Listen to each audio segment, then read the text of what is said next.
Բարև ձեզ, Ստեփան Գրիգորյան YouTube-յան ալիքի մասնակիցներ, ողջունում եմ ձեզ բոլորիդ, այսօր ապրիլի 30-ն է, մենք շարունակում ենք մեր աշխատանքը։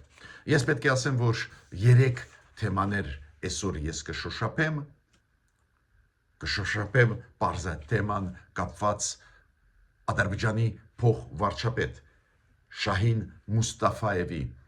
այցելությունը Հայաստան, գալը Հայաստան, շատ լուրջ բանակցային process են, խոսենք արդյունքների մասին, նպատակի մասին այս այցելության,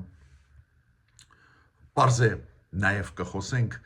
Ղարսում անցկացված 3 օր առաջ հայ-թուրքական երկաթգծային մասնագետների հանդիպանը մենք անդրադառնանք, դա էլ շատ կարևոր է, պարզ է հայ-թուրքական, հայ-ադրբեջանական զարգացումները անչափ կարևոր է Հայաստանի համար, ինչ մենք ունենք, ուր է գնում զարգացումը և պարզ է անպայման ես այսօր ուզում եմ մի քանի խոսք ասել այն գագաթնաժողովի մասին, որը պետք է անցնի Երևանում ամսի 4-ին և 5-ին։ Ավելի ճիշտ 2 գագաթնաժողովների մասին է խոսքը, այս թեմայից էլ մենք անպայման այսօր կխոսենք, այնտեղ ուշագրավ մարդիկ գալիս են Հայաստան, ես պետք է նաև ուշադրությունը ձեր դրա վրա դարձնեմ։ Մեծ իրադարձություն կլինի Երևանում մայիսի 4-ից 5-ը, 2 գագաթնաժողովներ կանցնեն Եվրամիություն Հայաստան և Եվրոպական քաղաքական համայնքի գագաթնաժողովներ։ Հայաստանը հայտնվում է լրջագույն զարգացումների կենտրոնում, որոնք գնում են և Եվրոպայում, և աշխարհում։ Հիմա ես տեսնում եք, որ Երևանից չեմ խոսում ձեզ հետ, ես այս վերջի 3-4 օրը գտնվում եմ Էստոնիայում և Ֆինլանդիայում, 2 շատ կարևոր միջոցառումների շրջանակներում։ Դուք գիտեք, ինչքան կարևոր է Հարավային Կովկասը հիմա աշխարհի համար, մենք տեսնում ենք պատերազմներ, Ուկրաինայի դեմ Ռուսաստանն է վարում պատերազմ, Մերձավոր Արևելքում մի քանի պատերազմներ, նաև պատերազմ Ամերիկայի, Իրանի դեմ, ու մենք տեսնում ենք, որ շատ ու շատ ջրային ճանապարհները, շատ ու շատ ցամաքային ճանապարհները փակվում են, ու մենք բոլորս հասկանում ենք, որ դերը օրեցօր Հարավային Կովկասի, Կենտրոնական Ասիայի այս կոմունիկացիոն հնարավորությունների այս տարածաշրջաններով անցնող կամ պոտենցիալ անցնող այս շատ ու շատ աճում է դերը, կարևորությունը։ Ու պարզ է դա արտահայտվում է նաև նրանում, որ մեծ ֆորումներ աշխարհով մեկ անցկացվում են, ու պարզ է մեզ որպես ճանաչված փորձագետներ հրավիրում են։ Ես մենակ չէի, և Տալինում կոնֆերանսին մասնակցելիս, և Հելսինկիում իմ գործընկերների հետ, Ջոնի Մելիքյանի և Բենյամին Պողոսյանի հետ։ Մենք և ելույթներ ունեցանք, և քննարկումների մասնակցեցինք, այս միջոցառումները նվիրված են այն մեծ պրոցեսների խաղաղության նաև այդ թվում ընթացող Հարավային Կովկասում և մեծ պրոցեսների հնարավոր ճանապարհների բացման, կոմունիկացիաների բացման Հարավային Կովկաս, Կենտրոնական Ասիա դեպի Ասիա, Կենտրոնական Ասիա, Հարավային Կովկաս դեպի Թուրքիա, Եվրոպա, անչափ կարևոր կոնֆերանսներ, պատկերացրեք, եթե Ամերիկայից եկան 3 ճանաչված փորձագետներ, այս կոնֆերանսում նաև Ուզբեկիստանից, Ղազախստանից փորձագետներ էին, ես չեմ ասում հայերի, ադրբեջանցիների և վրացիների փորձագետների մասին, եվրոպացի կային, ու պարզ է արտգործնախարարությունները շատ բարձր մակարդակով ներկայացված էին Ֆինլանդիայի արտգործնախարարությունները և Էստոնիայի, Եվրամիության պաշտոնյաները, բավական ակտիվ քննարկումներ ու կարևորագույն քննարկումներ նաև պաշտոնյաների, նաև ազդեցիկ փորձագետների։ ու բարեբախտաբար մենք կանք, մենք մասնակցում ենք այդ միջոցառումների, մենք ասում ենք մեր կարծիքը զարգացումները Հայաստանի հետ կապված, այն դրականը, որը կա, որը լուման է Հայաստանի այս process-ների, դրական process-ների մեջ։ Ու ես պետք է ասեմ, որ այս աշխատանքը ցույց տվեց, որ Ֆինլանդիան եւ Էստոնիան կմասնակցեն Երևանում այս գագաթնաժողովների աշխատանքին շատ բարձր մակարդակով, իրանց վարչապետների մակարդակով, բացի դրանից, մի քանի խոսք ես ուզում եմ հիմա ասել այս երկու գագաթնաժողովներին, որոնք պլանավորվում է անցկացնել 4-ին մայիսի 5-ին Երևանում, ես պետք է ասեմ, որ օրինակ հիմա էլ գալիս է ինֆորմացիա, ինչ պլաններ ունի Եվրոմիություն Հայաստան այդ գագաթնաժողովի ժամանակ, ինչ պլաններ ունեն եվրոպացիք, Եվրոմիության ղեկավարությունը, նախագահ պարոն Անտոնիո Կոշտոն, վարչապետ Ուրսուլա ֆոն դեր Լայնը, իրենք ուզում են աջակցել Հայաստանին էներգետիկայի ոլորտում, տրանսպորտ կոմունիկացիոն, ինֆրաստրուկտուրային ոլորտում, հասկանալի է, մենք դառնում ենք նաև Հայաստանը երկիր, որի միջոցով կարող են անցնել կարևոր երկաթգծեր, գազամուղեր, ավտոմոբիլային ճանապարհներ, բարձը դա կքննարկվի, Եվրոմիությունը բարձ է պատրաստ կլինի մեզ աջակցել այդ ուղղությամբ, շատ կարևոր ծրագրի մասին, որը բացվեց Հայաստանի համար 2 տարի առաջ, որը կոչվում է EPC, European Peace Facility, եվրոպական խաղաղության ծրագրերը,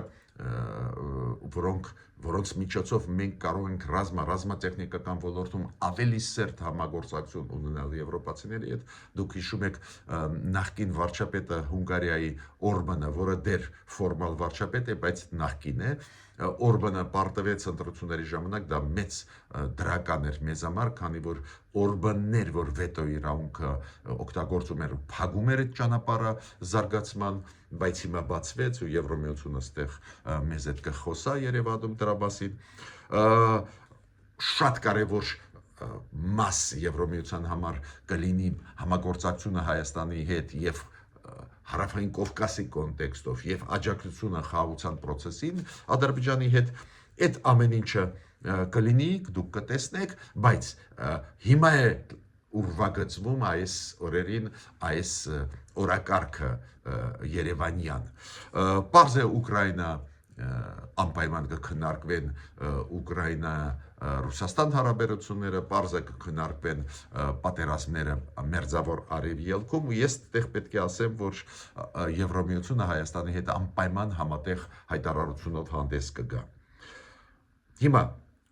ես ասեցի, որ շատ ու շատ պաշտոնյաներ կգան այդ գագաթնաժողով,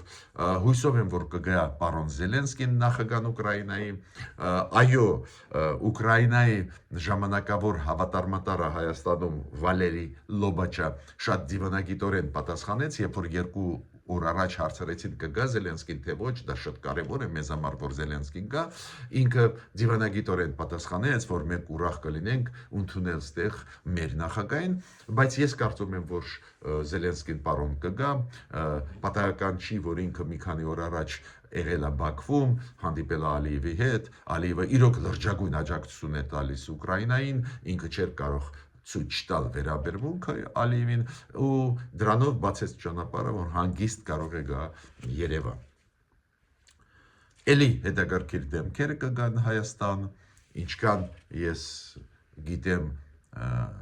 Տիգին Տիխանովսկայան կգա Հայաստան, այս դեպի դեմքերի հայտնվելը Հայաստան շատ ու շատ կարևոր են, դրանք ցույց են տալիս, որ մենք իրոք բացվում ենք աշխարհի նկատմամբ ու հայտնի դեմքերը միջազգային հանրության համար գալիս են Հայաստան։ Միջև անցնելը այն կարևորագույն այսօրվա թեմային փոխ վարչապետի Ադրբեջանի պարոն Մուստաֆայևի այցելություն Աղվերան, Հայաստան,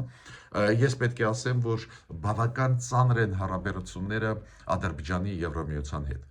Մի կողմից Եվրոմիությունը միանշանակ համագործակցում է Ադրբեջանի հետ էներգետիկայի ոլորտում, տրանսպորտ կոմունիկացիոն ու ցույց է տալիս շահագրգռվածությունը աշխատել Ադրբեջանի հետ, բայց մյուս կողմից ծանր են հարաբերությունները, քանի որ Եվրոմիությունը անընդհատ քննադատում է Ադրբեջանը մարդու իրավունքների ոլորտի հետ կապված, Ղարաբաղի հայերի հետ կապված խնդիրների։ Դուք հիշում եք, մենք խոսացել ենք Նիդերլանդների եւ Բելգիայի պարլամենտների խիստ որոշումները Ադրբեջանի դեմ, նաև այդ թվում Ղարաբաղի հարց հայերի ոտնահարված իրավունքների կոնտեքստում, որ գերիներին նաև այդ թվում չեն վերադարձնում Հայաստան, լրջագույն քննադատվեցին, ու հիմա Եվրոպարլամենտում պատրաստվում է շատ կարևոր փաստաթուղթ բանաձև կապված Հայաստանի հետ, կապված Հայաստանի ժողովրդավարության հետ ու կայունացումը Եվրոպարլամենտը պլանավորում է կայունացնել վիճակը Հայաստանում, ժողովրդավարության զարգացումը, որ լինի կայուն, հետևողական, ու այս փաստաթղթում բարձր կլինեն հարցեր կապված Ղարաբաղի հարցի հետ, հարցեր կապված Ադրբեջանի կողմից գրաված տարածքների մասին, Հայաստանի մասին է խոսքը, ու Ադրբեջանը իմ կարծիքով ունի ինֆորմացիան, որ այդ բանաձևը կլինի խիստ քննադատական Ադրբեջանի նկատմամբ, ու Ադրբեջանը խոստում է տալիս, որ կխզի համագործակցությունը Եվրոպարլամենտի հետ։ Պարզ է, Եվրոմիության հետ Ադրբեջանը կուզենա շարունակել, ստեղ իրանք շահեր ունեն, բայց Եվրոպարլամենտի հետ ուզում է խզել հարաբերությունները, այդ պաշտոնական իրանք ունեն պայմանագրեր համագործակցելու։ Այս ձևի վտանգներ կան, բայց օրինակ, որ Ադրբեջանը մտահոգված է պաշտոնական մակարդակով, մենք հասկանում ենք, բայց նույնիսկ փորձագիտական մակարդակով իրանք ելույթների ժամանակ բողոք արտահայտում են, օրինակ երեք Խելսինկիում Ադրբեջանի փորձագետը ելույթ ունեցավ, ու Խելսինկիում ինքը շատ բողոքեց Եվրոմիությունից, որ Եվրոմիությունը միջամտում է Ադրբեջանի ներքին գործերի մեջ, Եվրոմիությունը սուբյեկտիվ է Ադրբեջանի նկատմամբ։ Դա այդ իրանց մեկնաբանություն է, մենք բոլորս գիտենք, որ մարդու իրավունքների ոլորտում նաև Ղարաբաղի հայերի նկատմամբ այդ քայլերը Ադրբեջանի ակնհայտ է, պետք է դատապարտվեն։ Ուրիշ բան է, որ Հայաստանը որպես պետություն փորձում է կառուցողական հարաբերություններ հաստատել, փորձում է խաղաղության օրակարգը ուժեղացնել ու չի սրում այլ հարցեր, դա շատ պրագմատիկ հասկանալի քաղաքականություն է, բայց եվրոպացիք ազատ են իրենց գործունեության մեջ ու իրավունք ունեն, երբ որ պետք է տեղը դնել Ադրբեջանի ղեկավարությանը։ Հիմա անցնում եմ հայ-թուրքական եւ հայ-ադրբեջանական հարցերին, որոնք անչափ կարեւոր են հենց հիմա, երբ որ մոտենում են մեր ընտրությունները, դուք տեսնում եք այդ շատ զգայուն հարցերը մեր հայ ժողովրդի համար, ոնց է օգտագործում ընդդիմությունը անընդհատ եւ մանիպուլյացիաներ են արվում, առանձին դեպքերում ուղղակի ստեր են տարածվում եւ Ռուսաստանից եւ ստեղ ներսում Հայաստանի, բայց այդ թեմաները շատ կարեւոր են, դա է պատճառը, որ այսօր կլինեն գլխավորը այս մեր քննարկման ժամանակ։ Ուրեմն 3 օր առաջ Ղարսում անցավ հանդիպում Հայաստանի եւ Թուրքիայի երկաթգծերի հետ կապված երկաթգծային մասնագետների հետ, պաշտոնյաների, մասնագետների, ինչու, քանի որ այո, գնում են բանակցություններ Թուրքիայի հետ, ես գիտեմ, որ բավական ակտիվ են արտգործնախարարությունների մակարդակով, մթնոլորտը փոխվեց, նույնիսկ հռետորաբանությունը, եթե նկատել եք Թուրքիայի պաշտոնյաների մեր նկատմամբ փապկացել են,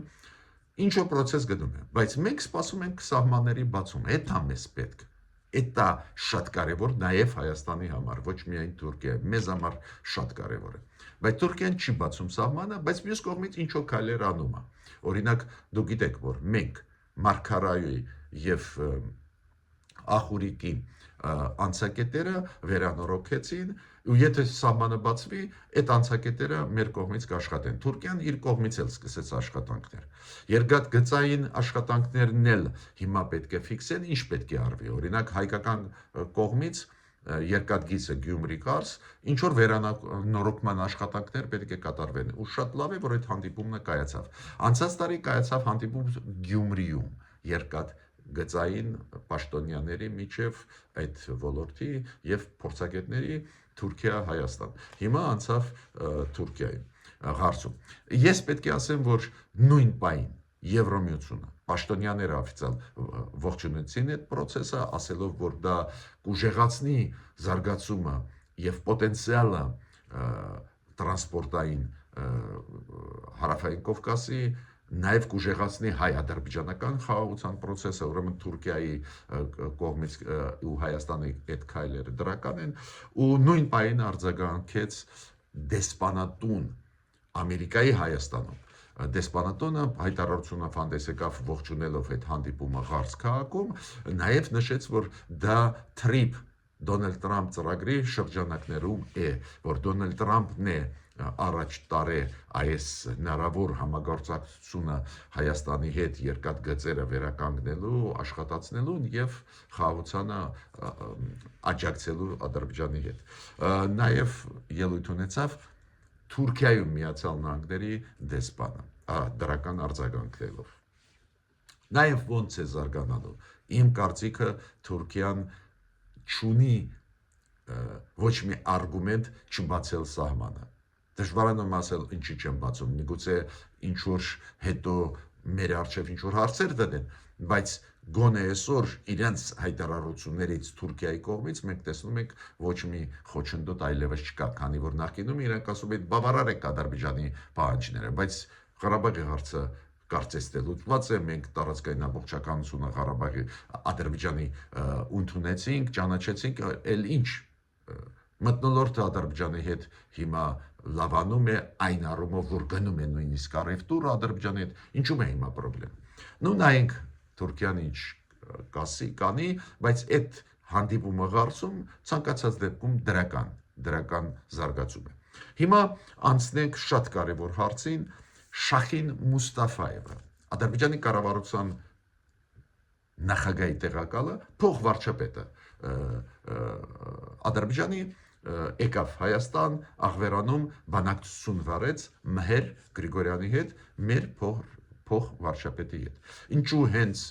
այս երկու փոխվարչապետները հանդիպեցին Հայաստանում ու վարում էին բանակցություններ, քանի որ այդ փոխվարչապետները հենց գլխավորում են երկու հանձնաժողովներ։ Մի հանձնաժողով կապված դելիմիտացիա դեմարկացիայի process-ի հետ, մյուս հանձնաժողովը կապված տնտեսական համագործակցության Ադրբեջան-Հայաստան,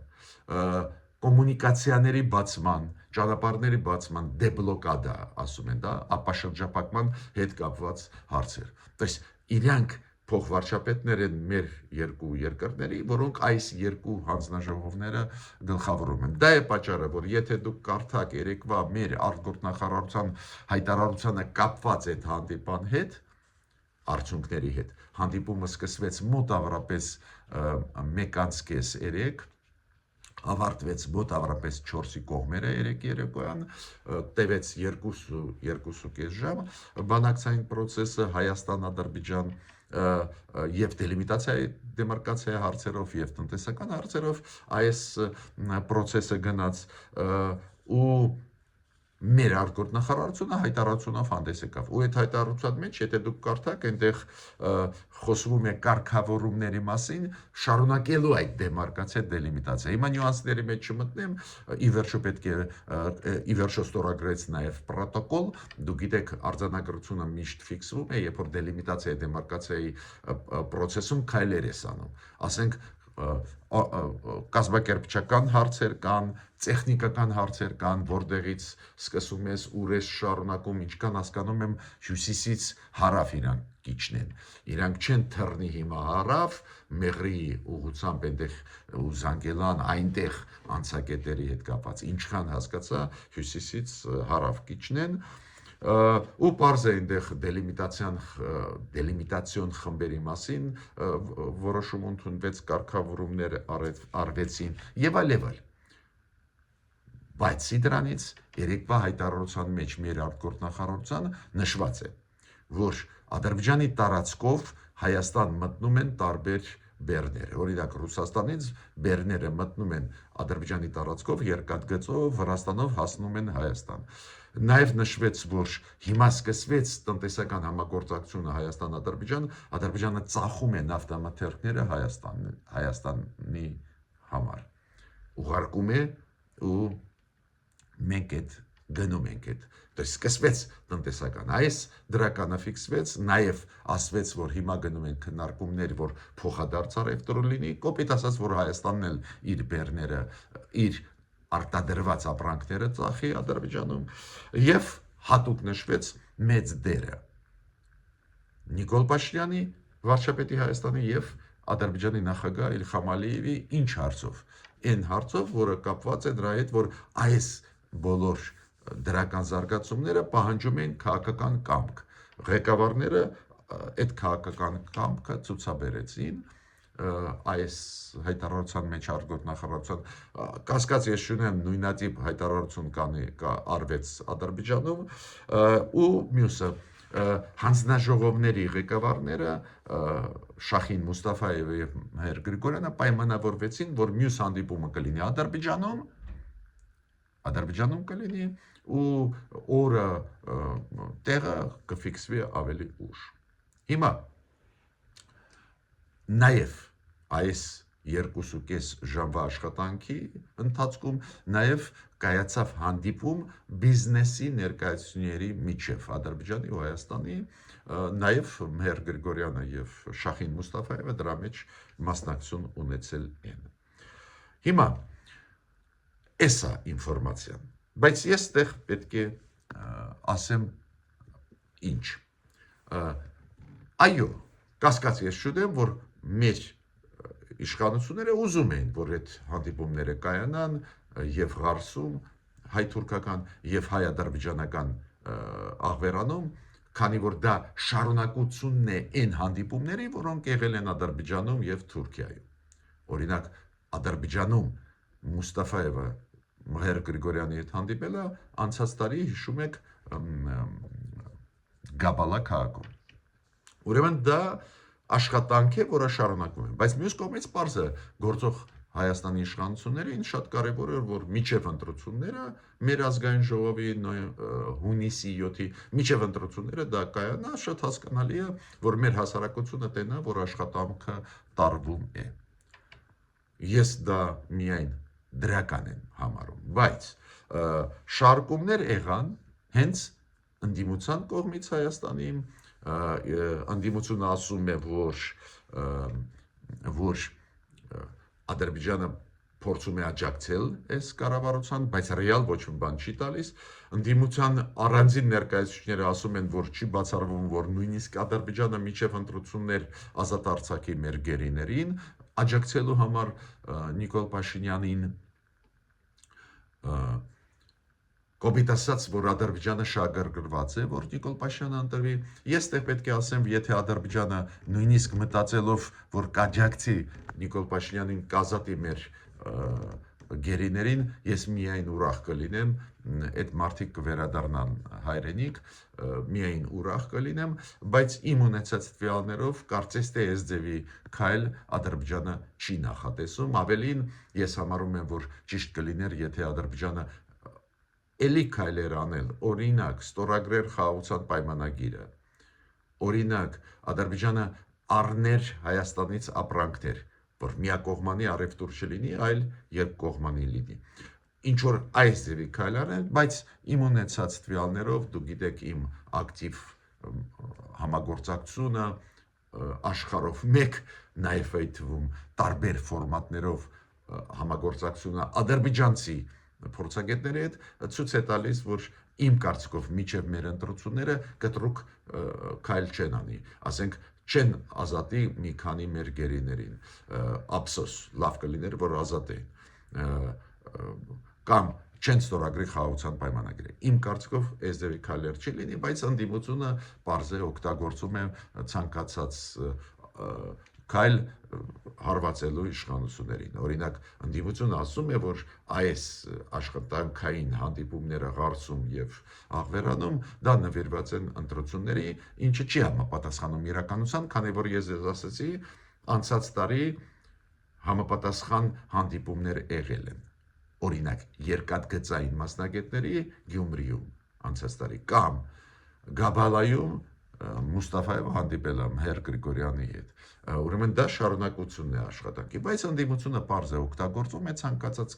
պահ հարվածելու, դսեմացնելու իշխանությունների աշխատանքները։ Ես պետք է ասեմ, որ նաև սադրանք եկավ Ռուսաստանից, հայտնի Արամ Գաբրիելյանովը, որը դուք գիտեք ճանաչված պրոպագանդիստ է Կրեմլի, ինքը լրագրող, ինչ-որ մեդիա ոլորտի բավական ազդեցիկ դեմք, ինքը խոսեց նրա մասին, որ Շախին Մուստաֆայևի այցելությունը իդեպ հետաքրքիր էր, ես նայեցի ժամը, մոտավորապես 1 թե 2 ժամ առաջ մինչև Մուստաֆայևի մտնելը Հայաստան, 1-2 ժամ առաջ ինքը գրառում արեց, որտեղ որ գրեց, որ ինքը Մուստաֆայևը եկավ Հայաստան քննարկելու հարց 300,000 ադրբեջանցիներին բնակեցնելու Հայաստանում, նույնիսկ նշեց են գյուղերը, որտեղ պետք է բնակեցվեն, ու ինքը ասեց, այս ծրագրերի համար ինքը եկավ, որ Սյունիքը հարավ Հայաստանի ինքը եկավ քննարկելու, որ համատեղ օգտագործվի, պարզ է դա ակնհայտ սուտ է, բայց օգտագործվում է, մասամբ դա ազդեցություն կունենա, քանի որ այդ թեման, որ ադրբեջանցիներին պետք է բերեն Հայաստան, շոշափվում է, շատ է շոշափվում, ոչ միայն ընդդիմության կողմից, ու ես ինչ էի առաջարկելու իշխանություններին, ինչքան էր հիմա գլուխը զբաղված չլինի գագաթնաժողովներով, ընտրություններով, անպայման այս ձևի ստերին պատասխանել։ Քանի որ այդ Գաբրիելյանը ոչ միայն ասեց, որ այս ձևի պլաններ եկավ քննարկեց Մուստաֆայևը Երևանում, նաև գյուղերը նշեց մոտավորապես մի 20 գյուղ, որտեղ որ պետք է բնակեցվեն իբր, պետք է բնակեցվեն ադրբեջանցիներով։ Ուրեմն այս ձևի ստերին անպայման մեր կառավարությունը պետք է հստակ պատասխան տա։ Կան մանիպուլյացիաներ, որոնց կարելի է անտեսել, բայց այս ձևի կոնկրետ հասցեներով գրված սուտը պետք է պատասխան ստանա։ Ես ավարտեցի իմ ելույթը, մինչ նոր հանդիպումներ։